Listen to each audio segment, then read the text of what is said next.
నాకు ఒకవేళ దేవుడు ప్రత్యక్షమయ్యి, "స్వప్న నీకేం వరం గావాలని" అడిగాడే అనుకో ఒకవేళ. నేనేమని అడుగుతా తెలుసా? దేవుడా ప్లీజ్ లైఫ్ లాంగ్ తోడుండని వాళ్ళని నా లైఫ్‌లోకి రానీయకు అని అడుగుతా.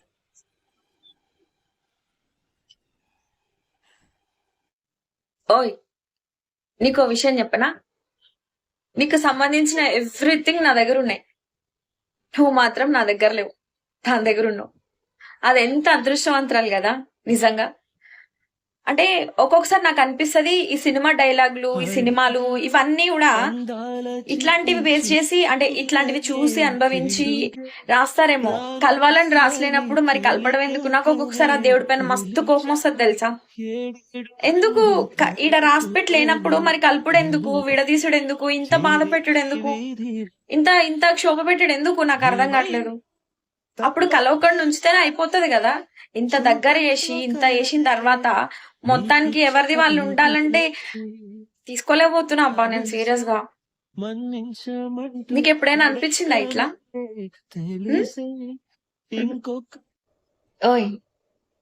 మనకిష్టమైన వాళ్ళు మనకిష్టం అయిన పనులని 100 చేసినా రాని సంతోషం, మనకిష్టం లేని పని ఒక్కటి వదిలేస్తే దానమ్మ సంతోషం వేరే లెవెల్ సంతోషం. అట్లనే మనకిష్టమైన వాళ్ళ కోసం వాళ్ళకిష్టం లేనిది ఒక్కటి వదిలేసి చూడు. అప్పుడు తెలుస్తది నీకు. వాళ్ళెంత సంతోషంగా ఉంటారో, మనతో ఎంత ప్రేమగా ఉంటారో.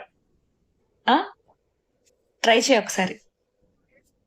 దిల్ ఖుష్ అయితది సీరియస్‌లీ. ఇక్కడ ఎంత హ్యాపీనెస్ తెలుసా? వేరే లెవెల్ ఉంటది. ఒక్కసారి ట్రై చేసి చూడు.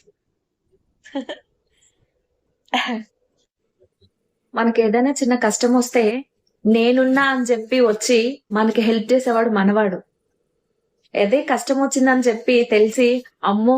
మనం ఎక్కడ హెల్ప్ చేయాల్సొస్తదా? మనల్ని ఎక్కడ హెల్ప్ అడుగుతారా అని చెప్పి పారిపోయి దాక్కునే వాళ్ళు మన వాళ్ళు ఎప్పటికీ కాదు. నీ కష్టంలో ఉన్నావు. నీకు కష్టం వచ్చిందని తెలిసి నీకు హెల్ప్ చేసే వాడినే ప్రేమించు. వాడే నీ వాడైతాడు ఎప్పటికైనా సరే.